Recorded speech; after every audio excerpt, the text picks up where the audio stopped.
Donc, bonjour à tous, bienvenue dans cette nouvelle vidéo. Aujourd'hui, on va parler impression 3D et comment bien choisir son imprimante 3D en 2022.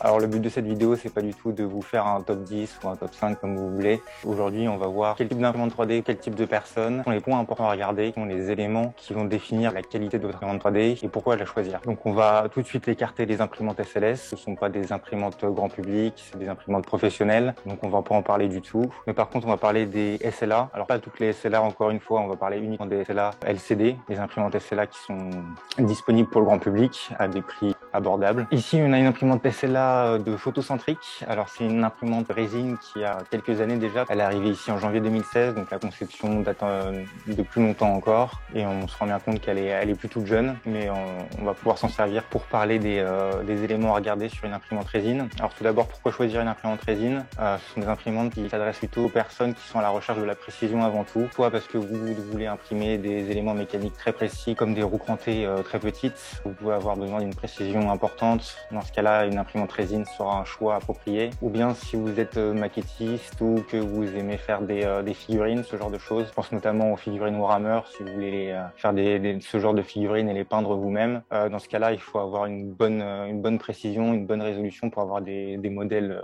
jolis et ensuite pouvoir les peindre et augmenter votre collection. Alors pour les imprimantes résine, elle est composée, pour ceux qui ne sauraient pas, on va l'ouvrir. Hop. Le principe de l'imprimante résine, c'est un bac dans lequel on vient remplir de résine et on a un plateau qui va descendre en Z, rentrer dans la résine, et puis sous le bac, on a un écran LCD qui va venir solidifier la résine. Donc il y a plusieurs éléments à regarder pour choisir son imprimante résine, pour choisir son imprimante SLA. Tout d'abord, c'est la résolution, le plus important, la résolution de l'écran. C'est un écran LCD, on va entre 4K, 8K. Vous avez des écrans LCD 6K et 7K aussi. Ce qu'il faut bien comprendre, c'est que plus vous avez une résolution importante, plus vous allez avoir de précision en XY. Et ensuite, on a la partie Z, la partie mécanique Z. Ici, on a un guidage avec 2 tiges rectifiées. Vous avez maintenant sur les imprimantes plus récentes, vous avez des guidages linéaires. Voilà, ça permet d'augmenter la précision. Et ensuite, pour la résolution en Z, là, il faudra regarder dans les caractéristiques techniques, mais ça dépend du coup de la partie mécanique et du moteur, de la configuration du moteur. Donc là, vous pouvez avoir des petites variations aussi en résolution. Mais le point le plus important, ça va être vraiment la résolution de l'écran LCD. Et c'est comme une télé, plus vous avez une résolution importante, plus ça va coûter cher. Et plus la taille de l'écran est importante, plus ça va coûter cher. Si vous voulez une télé 4K, je sais pas combien de pouces, ça va coûter plus cher qu'une télé HD petit format. C'est logique. Donc c'est les points importants à regarder, c'est la résolution de l'écran et la taille de l'écran aussi également. Alors ce qu'il faut bien comprendre, c'est qu'on a des écrans qui sont plus petits que sur des imprimantes FDM classiques, de par le fait que l'écran LCD coûte cher, même si de plus en plus on arrive à avoir des plateaux qui sont assez importants sur les SLA, mais ça reste quand même moins important que sur des FDM. Sur les imprimantes résine aussi, là sur celle-ci, vous n'avez pas du tout d'interface graphique. Il n'y a pas d'écran en façade. C'est pas le mieux pour pouvoir gérer, pour pouvoir imprimer facilement. Aujourd'hui, la plupart des machines vous proposeront un écran LCD avec un port USB ou un port carte SD pour pouvoir imprimer directement sans avoir besoin de brancher un PC. Vous avez aussi des imprimantes qui intègrent le Wi-Fi ou alors avec un câble réseau directement. Ça aussi, en fonction de votre configuration d'atelier, ça peut être intéressant. Donc voilà pour les imprimantes SLA. Alors, pour vous citer quelques marques quand même, vous pouvez vous intéresser aux imprimantes de chez Elego ou Elegoo, comme vous voulez pour la prononciation. Je pense notamment aux Elegoo Mars et donc les Mars 2 Pro. Et également les Saturn qui ont un plateau un peu plus grand. Donc là, vous allez avoir une fourchette de prix entre 250 et puis 1000 euros pour les plus performantes. Vous avez aussi Creality qui font des imprimantes SLA avec l'entrée de gamme est à 300 euros à peu près et puis on monte aux alentours de 1000 euros pour les plus performantes également. Vous avez toujours à peu près les mêmes fourchettes de prix. Et puis une dernière marque, ça va être Anycubic, la Mono et puis la M3.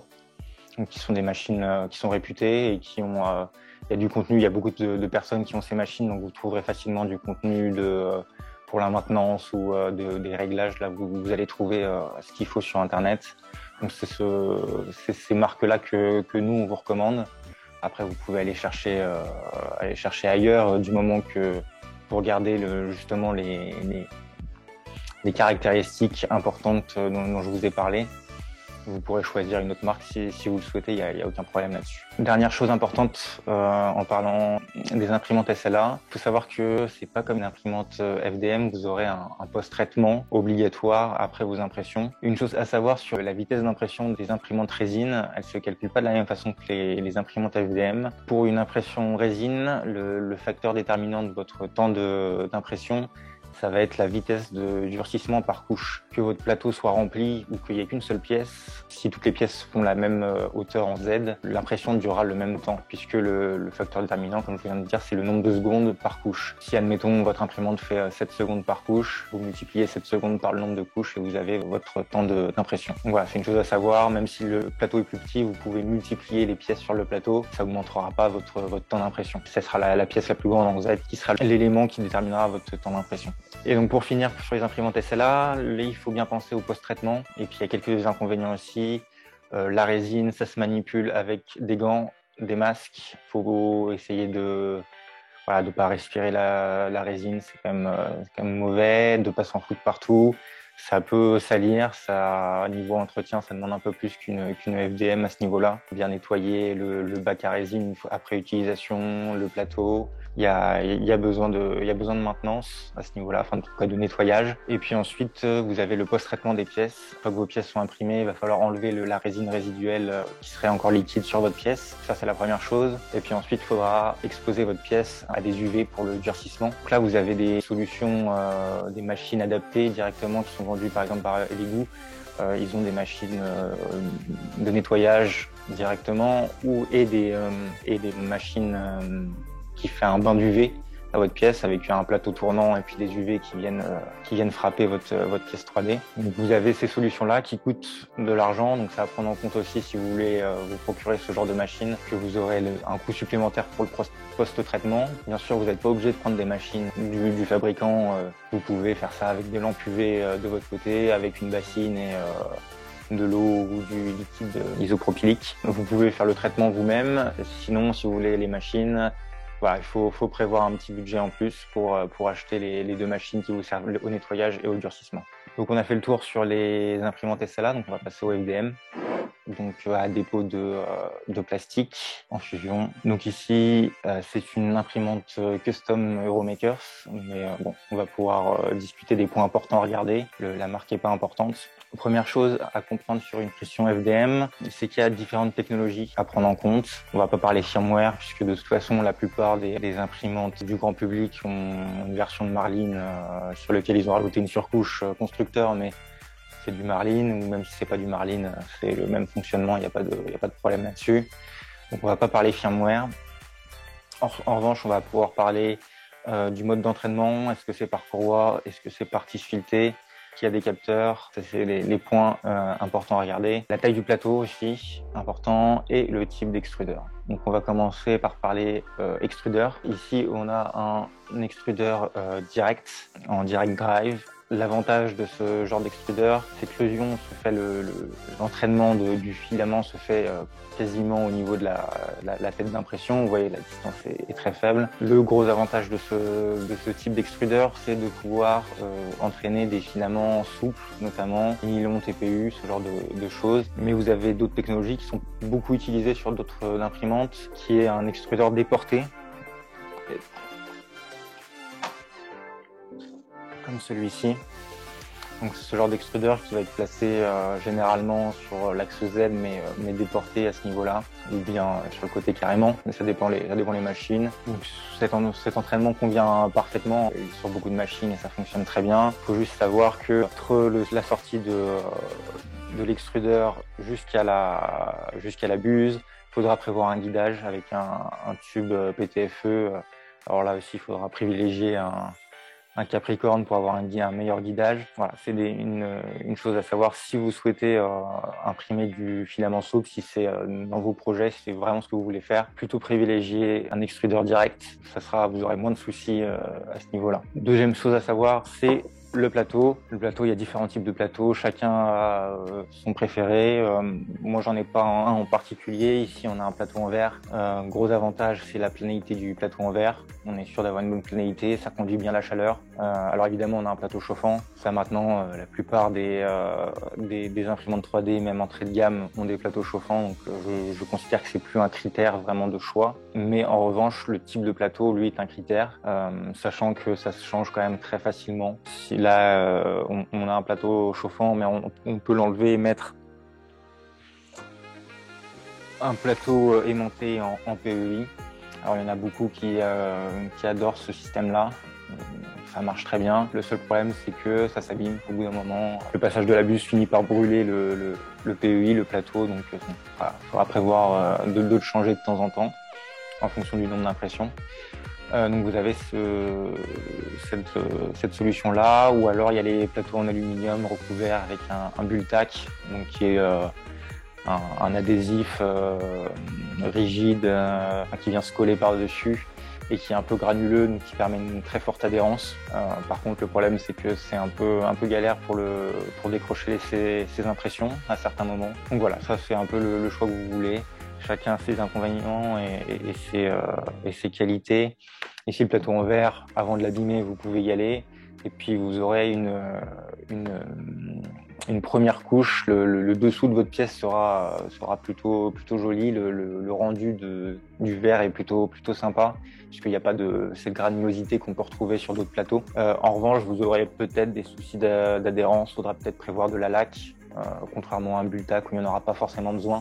Voilà. Après, en fonction des imprimantes, il n'y en a pas forcément besoin. C'est un peu en fonction de vos types d'impression et de la marque de vos imprimantes. Elles n'ont pas toute façon de gérer la première couche. Mais voilà, sachez que potentiellement vous aurez besoin d'un petit coup de laque, rien de bien méchant. Et puis ça se nettoie très bien, un petit coup d'acétone et puis on nettoie le plateau en quelques secondes. Donc ça c'était pour la partie plateau. Une autre chose à savoir, c'est votre profil. Est-ce que vous êtes plutôt bricoleur ou est-ce que vous ne l'êtes pas du tout? Si vous ne l'êtes pas du tout, il va falloir privilégier une machine qui est pré-montée ou montée carrément si vous en trouvez. Mais à minima avoir le boîtier monté avec le plateau, et puis vous avez la plupart des machines maintenant proposent le portique Z juste à monter avec 2 vis. Ça c'est on trouve le majoritairement. Après vous avez d'autres machines qui sont un peu moins chères où là il faudra monter 80% de la machine. Donc voilà, si vous n'êtes pas du tout bricoleur, vous lancez pas là-dedans, achetez plutôt avec le moins de vis possible à mettre. Et également savoir est-ce que vous voulez améliorer votre machine ou pas du tout, vous voulez qu'elle soit branchée, prête à fonctionner sans amélioration. Mais dans tous les cas, je vous conseillerais plutôt de partir sur des marques qui sont vendues à grande échelle, on va dire, où vous allez pouvoir trouver du contenu sur internet, sur Thingiverse, des pièces de rechange ou des améliorations, notamment des molettes pour le plateau ou ce genre de choses, des molettes pour l'extrudeur. Il peut avoir différentes façons d'améliorer sa machine.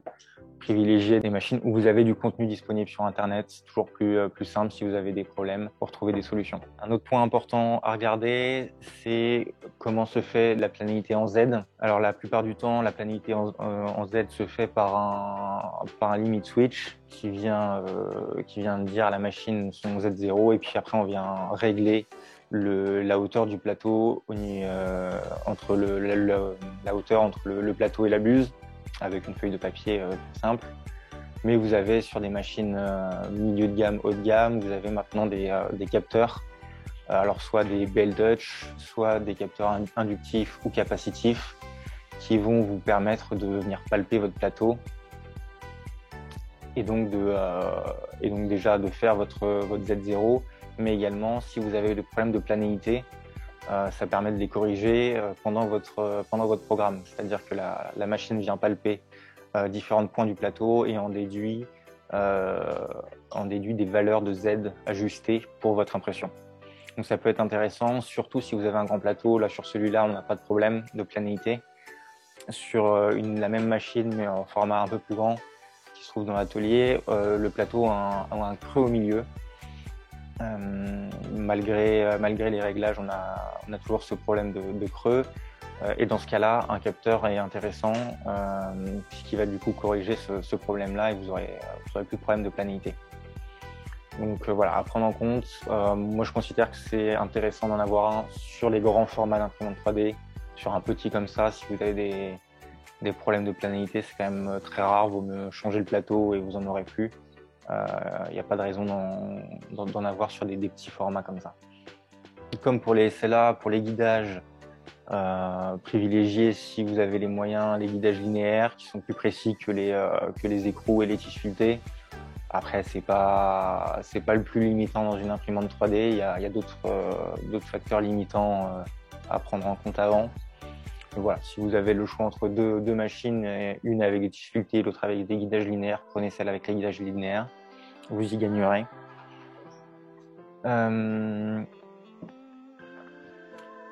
Ok.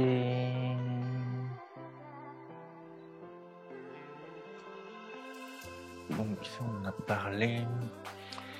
Ensuite, il va falloir déterminer quels sont vos types de projets. Est-ce que ce que vous voulez faire, c'est de la pièce mécanique? Est-ce que c'est de la pièce artistique, entre guillemets? Quel plastique vous voulez imprimer? Donc, comme je vous ai dit, si vous voulez plutôt imprimer des plastiques souples, dans ce cas-là, privilégiez l'extrudeur en direct drive. Si c'est pas le cas et que vous allez imprimer que du PLA, alors là vous embêtez pas, prenez n'importe quel extrudeur, ça fera l'affaire. Le PLA s'imprime extrêmement facilement. Si vous voulez imprimer de l'ABS, ce que je recommande pas, mais si jamais vous voulez imprimer de l'ABS, prévoir une enceinte, ça fait encore mieux, un plateau chauffant qui chauffe bien, qui chauffe assez haut pour éviter les décollements, le warping, un problème récurrent avec l'ABS. Après, encore une fois, moi je ne recommande pas l'ABS. Maintenant, on a des PLA qui ont des caractéristiques mécaniques aussi bonnes que l'ABS ou même d'autres plastiques et qui sont moins polluants au passage. Donc, mais bon, si jamais c'est vraiment votre souhait d'imprimer de l'ABS, voilà, vous avez des critères en plus à prendre en compte. Et ensuite, est-ce que vous voulez imprimer en une couleur ou en plusieurs couleurs? Vous avez différentes technologies à ce niveau-là. Vous allez avoir des imprimantes avec deux arrivées de fil, avec deux extrudeurs différents, mais au final une seule buse. Ce qui fait que vous allez avoir, quand vous allez imprimer en deux couleurs, vous allez avoir le bas qui va être dans la première couleur et le haut de la deuxième couleur, mais entre les deux, vous allez avoir un dégradé, puisque le temps que le changement de fil se fasse dans la buse, vous allez avoir un espèce de petit dégradé au milieu. Vous avez cette première technologie. Vous avez ensuite des extrudeurs, enfin des têtes d'impression avec deux buses, avec deux extrudeurs, deux filaments et deux buses. Et dans ce cas-là, vous allez pouvoir alterner en direct d'une couleur à l'autre. Voilà. Et donc ça, les deux extrudeurs sont fixes sur l'axe X. Mais vous avez aussi certaines machines où les deux extrudeurs sont indépendants. Donc vous allez avoir un extrudeur qui peut faire son mouvement et puis l'autre qui vient se parquer de l'autre côté. Et quand le premier a fini, il va se parquer de l'autre côté et le deuxième se met en route. Voilà, vous avez différentes technologies. Alors là, je pourrais pas trop vous conseiller laquelle est la plus adaptée. C'est un peu en fonction. Généralement, on préconise d'avoir la tête d'impression la plus légère possible. Ça permet d'aller un peu plus vite. Et au niveau des accélérations, ça permet d'avoir moins de problèmes. Après, toutes les trois technologies que je viens de vous présenter fonctionnent parfaitement. C'est en fonction de ce que vous voulez faire. Il y a toujours moyen de s'arranger avec la techno qu'on a. Si vous voulez pas du tout dégrader, il y a toujours moyen de se faire une petite tour à côté pour vider son filament dans l'extrudeur et avoir des changements nets au niveau couleur. Donc ça, c'est à vous de voir pour ceux qui veulent absolument faire du bicolore ou même plus. Il y a certaines machines qui proposent plus, on en parlera un peu plus tard. Donc on va parler maintenant des marques, les marques les plus connues au niveau FDM. Donc on va avoir la première marque qu'on va recommander, ça va être Creality. Alors Creality, ils sont pas leaders, mais bon, je pense que si vous vous renseignez un peu sur l'impression 3D, vous les connaissez forcément. Vous avez la gamme Ender, donc avec la Ender 3 et tout ce qui s'ensuit. Donc là, avec un peu plus de montage que les autres gammes, c'est à peu près 80% de la machine à monter, mais ouais, c'est des machines très très robustes qui sont upgradables. Il n'y a pas de souci, vous trouverez du contenu sans aucun souci. Ensuite, si vous voulez passer à une gamme légèrement supérieure, toujours chez Creality, vous avez la gamme des CR, notamment la CR10, CR10S, CR10S Pro, maintenant la Pro V2, il me semble. Voilà, qui sont un peu plus chers, mais qui s'expliquent par des plateaux un peu plus grands, des capteurs par induction ou des belles touch directement intégrés. Chez Creality, vous avez la CRX Pro avec double extrusion, si vous voulez faire du bicolore. Et vous avez la CR30, alors c'est une imprimante un peu particulière. Au lieu d'avoir un plateau comme ici, vous avez un tapis roulant, ce qui vous permet virtuellement de faire des pièces infinies. Alors c'est en Z infini. Je vous invite à aller voir si ça vous intéresse, si vous voulez faire des pièces vraiment très grand format. C'est plutôt le genre d'imprimante sur lequel il faut se tourner. Et le tapis roulant fait en sorte que votre impression peut être extrêmement grande sans aucun souci. Alors vous serez toujours limité sur les deux autres dimensions, mais au moins sur une des dimensions, vous n'aurez aucune limite entre guillemets, même si au bout d'un moment vous aurez quelques petits soucis. Mais voilà, donc la CR30 si vous voulez des pièces très très grand format. Vous avez ensuite comme autre marque des marques comme Flashforge, qui sont notamment réputées pour leur double extrusion, et puis ils ont une enceinte autour, donc ce qui peut être intéressant pour avoir une atmosphère stable en température. Ensuite vous avez des marques comme Prusa qui sont très réputées, ou alors vous avez aussi un peu moins connu AlphaWise qui font de bonnes imprimantes pas chères. Et puis vous avez les Gitech, notamment la A20M, mais ils ont d'autres modèles aussi qui fonctionnent très bien. Donc voilà, c'est ces marques-là que je vous conseille d'aller voir. Alors là, vous avez des gammes de prix, ça va de 200 € jusqu'à 1000 € sans forcer. Voilà, après, donc, comme je vous ai dit, regardez les éléments qui pour vous sont importants. Chacun est différent, chacun des projets différents. Donc, c'est vrai que c'est pas toujours facile de dire telle machine est mieux pour tout le monde, c'est pas le cas. Ensuite, si vous voulez, si vous avez un très très gros budget, chez Creality, vous avez des machines qui peuvent monter jusqu'à 1000 €. Pareil chez les autres constructeurs. Et vous avez notamment chez Prusa une nouvelle machine là, qui devrait sortir d'ici cet été, la Prusa XL. Alors qu'il y a la particularité, je vous invite à aller la voir, c'est assez marrant comme imprimante. Elle a un plateau chauffant modulable avec différentes zones de chauffe, ce qui permet de réduire la consommation de courant et puis de réduire les défauts de planéité. Elle peut avoir jusqu'à 5 têtes d'impression avec un changement d'outil, un changement de tête d'impression automatique, des capteurs de force pour faire son palpage. Voilà, enfin, c'est un peu le nec plus ultra de l'imprimante 3D, mais voilà, elle vaut plus de 5000 €. Je sais plus exactement. Je crois que la plus chère vaut plus de 4000 €. Donc voilà, c'est une imprimante à regarder si vous avez énormément de budget. Si vous en avez moins, il y a aussi du choix pour vous. Je vous conseille pas non plus à moins que ce soit pour des enfants et pour s'initier à l'impression 3D, je vous conseille pas les imprimantes 3D vraiment premier prix que vous pouvez trouver chez Carrefour, ce genre de choses. Elles vont imprimer, ça y a pas de problème. Par contre, vous allez vite arriver aux limites de la machine. Niveau répétabilité, niveau entretien, niveau fiabilité, on n'a pas de retour. Je pense notamment à la machine qui était disponible chez Carrefour à moins de 100 €. C'est des machines que vous pouvez tester. Après, niveau qualité, là, difficile d'estimer le temps que va durer la machine. Privilégiez plutôt une machine un peu plus chère, mais au moins vous êtes sûr, de par l'expérience de l'utilisateur, qu'elle va résister dans le temps et que vous n'aurez pas de problème. Cette vidéo touche maintenant à sa fin et puis je vous dis à la semaine prochaine pour une prochaine vidéo. À bientôt.